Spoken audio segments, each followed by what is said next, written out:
Hunter McKee. I'm the Public Information Manager with the OSBI. I have the Chief of Police with the Chickasha Police Department, as well as the Assistant Chief, too, as we've been working on this in a collaborative effort to locate this 12-year-old boy. What I can tell you is the latest we have is that we are still searching for him at this time. He has not been found. We are still receiving several tips. We are still following up on those tips, but the boy has not been found. We do believe that he is still alive at this time, and so we're doing everything we can to locate him.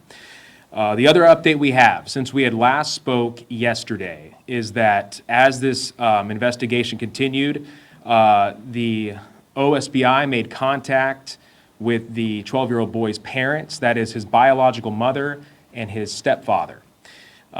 During the conversation with them, it was learned that there was apparent harm done to this child while he was living with these two parents.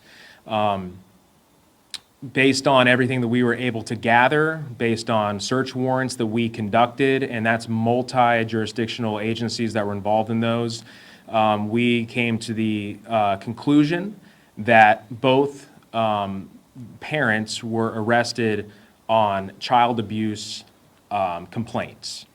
Multiple child abuse complaints as we move forward with this investigation. And so those two parents, as of late last night, were booked into the Caddo County Jail, where they will be at this time. Official charges, of course, will go through the District 6 District Attorney's Office as we move forward with that.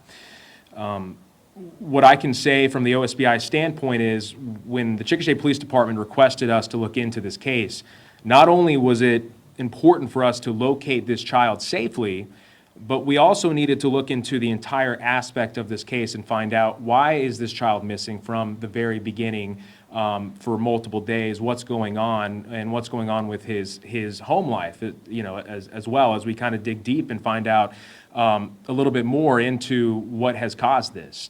And based on those findings, it was important for us to talk to his parents, find out a little bit more about what was going on at home during that time. And as we looked into it, making sure that when this child is safe, that he stays safe and that he goes home to a safe environment moving forward was very important for us. And it was deemed that it was not a safe environment for him.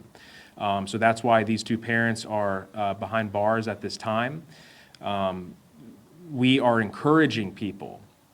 We understand there's been a lot of Facebook posts and comments about the boy has been seen here and there. We've followed up on all of those so far. What we can still say is that the last time that this 12-year-old boy was confirmed seen was that January 2nd date here in Chickasha. So we are still encouraging people, please reach out to us, contact us. If you see where this boy might have been, where he's going, other people that might have been in contact with him up until he went missing, please reach out to us. We will follow up on all those tips. We've had search parties with all these jurisdictional agencies yesterday, all through tonight, today, as we move forward with this process. And so, again, these arrests are just one step, but the ultimate goal will not change. We need to locate this child safely and bring him home as quickly as we possibly can. I'll field some more questions, but I'm going to have Chief say a few words too. I just wanted to say real quick to everybody, we appreciate so much the efforts. As Hunter said, this has been a multi-jurisdictional effort. So between Chickasha Police, OSBI, Grady County, I believe Caddo County, OHP, and others, this has been quite an effort. Culminated last night with the two arrests that Hunter made mention of. The important thing is already this morning we're following up on at least two other tips as we speak. Here's what I need from everybody listening. This child will not be going back to that home. All we want to do is lay eyes on this child, get him the medical care that he needs, and assure him physically and emotionally he will not be returning back to that environment. So if anybody out there listening through media, through social media, through any source, can bring him here, I will personally meet with this child. We want to get him safe, and we want to get him medically cleared so that he is good. Thank you. Questions? Based on what you've learned, Yeah. can you talk about the environment he was living in and specifically the harm done? Specifically, the harm done, we cannot go into that yet. It is still an ongoing investigation. Now, when this child is found, there will be updates of what our findings are. So we will eventually go into that and when these charges are officially filed. But as of right now, specifics on that, we just can't go into that right now. Do you believe that the parents have something to do with this little boy's disappearance? We believe that the parents caused, like I said, harm. Now, this last time that the boy went missing, was it specifically because of the harm done to him by these parents? We're just not sure about that yet. That's why, that we're going to still dig into, what was going on at home during that time. So that's something that we will certainly still continue to look into as this moves forward. But it was very clear that it was not a safe environment for this child at home. Had DHS been called to this home before?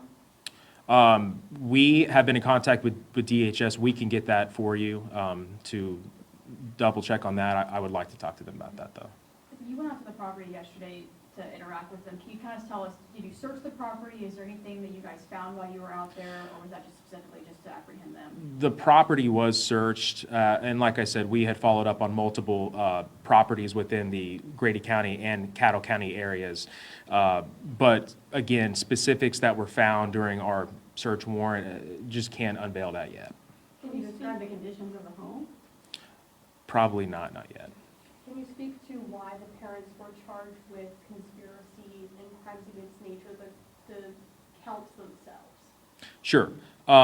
It was child abuse and then child sexual abuse that was complaints to both parents.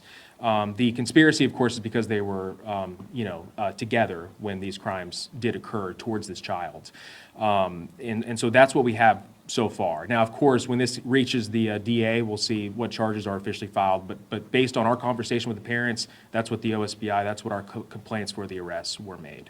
So what's on Caddo County's further booking, that is correct, then the crimes against nature and the conspiracy? Correct. Along with child abuse by? Correct. Yeah. Okay. And you say sexual abuse, do you have evidence that, or have they told you? Again, not going into specifics, but based on what we were able to find in the conversations with those parents, yes. That's why those complaints were placed there, and that's why that's part of their arrest. Was there any incident on that? Did they tell you what the incident was on Friday? There's been a few stories that have circulated around as far as what happened that Friday before he disappeared, but do you have any idea? We were able to unveil part of the story of what might have occurred before that boy went missing, but obviously it's going to be very important when we find and locate this child to find out a little bit more of what had occurred, up until that January 2nd date. Any clue how long it might have been going on? No, we're still looking into that, and an exact timeline of how long exactly, not sure. But we know that from the timeline that we do have and what was found, it was harm that was caused to this child. Is it possible it could have happened the first time they ran away? Yeah, it is possible. We just haven't found that concrete that it had happened in those other times that he went missing. Are there any other children in the home? Chief? There was, no, there was not. You guys are obviously still continuing the search for this boy. What gives you, not necessarily the confidence, but what makes you guys think that he's still around this area? Is there searches going on in other counties or other parts of the state as you look for this boy? Based on everything we've been able to find so far, we're talking about a 12-year-old boy who we believe was on foot. And so when you're talking about the last time that he was seen was in Chickasha here in town, of course, where the parents' residence was in Caddo County down by Cement. And so, you're talking about a rural area in between Caddo County and then here in Chickasha. But everything that we've been able to see so far, we do believe that he is somewhere in that area of these two counties.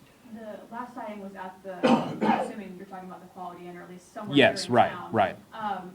Do you have evidence, like, do we have him on video? Is that how we know he's confirmed that was his last sighting? Because I know there's been a lot of people saying that they've seen him in other places, and of course, you guys have said you've searched for them.